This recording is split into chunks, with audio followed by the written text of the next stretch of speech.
पानी पंचायत पक्ष पालन 2024-25 आज MB 79 ठारे अनुष्ठित होई अछि।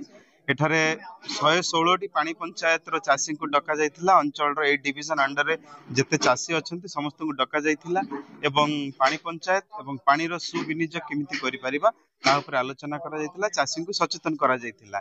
एही फंक्शन माध्यम रे आमे गुडाय चाषींकर अभियोग को सुनी पारलु। जो ग्राउंड रियलिटी रे जो प्रॉब्लम गुड़ा समस्या गुड़ा अच्छी हमें पाइलु। यहाँ को विभागीय अधिकारी को भी कही एवं विधायक महोदय को भी अवगत करा जायछि। सी भी उपर स्तरीय अधिकारी कथा हेबे। जो टेल एंड रे पानी न पहुंचबार गुड़ाए कारण आम चाषी को माध्यम जाना पाइलु। कोठी बेड लेवल हाई अच्छी तो कोठी केनाल रो मरामतिर आवश्यकता अच्छी या को आम अवगत करेबु। ओवरऑल प्रोग्राम बहुत भलो थिला। बहुत चाषी एठारे उपस्थित थिले। आज MB 79 इरिगेशन रो विभाजन तरफ पानी पंचायत पक्ष पालन करा जाउथला। सेही अनुष्ठान रे आमे सब आस्थिलु।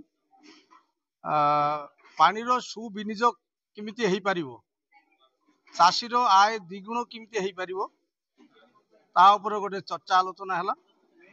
चाषी मानकर कौन सुविधा असुविधा अच्छी से विषय भी पुंखानुपुंख आलोचना हला।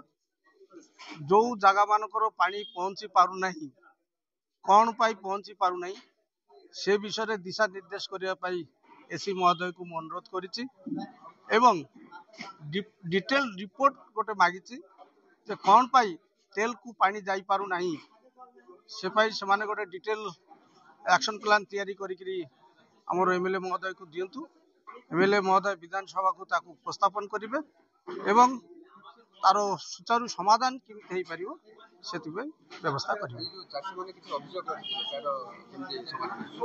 चाषी मानकर अभियोग थिला तेल रे जेमिति मालावरम पशुगुड़ा मोटू रे पानी पहुंचु नाही, बालमपल्ली शिवली बांचा पानी ठीक भाव में पहुंचु नाही।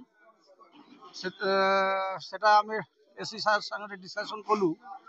से माने गोटे तदंत करिवे को जगह को कहीं पानी पहुंचु नाही, कौन कले पानी पहुंचबो तार समाधान रास्ता बाहर करा जिवो। MB 79 पक्षरु पानी पंचायत पक्ष पालन हेछि। आमे चाषी मानकु विभिन्न चाषी जनित समस्या का समाधान तांको अवगत करैलु, संवेदनशील करैलु। आमे आशा करछु से माने हमटु शिखिथिबे आ समस्या मध्ये कहले आमे सॉल्व कर देबो। कालीमेलारो पार्थ रायଙ୍କ रिपोर्ट न्यू ओडिशा टीवी।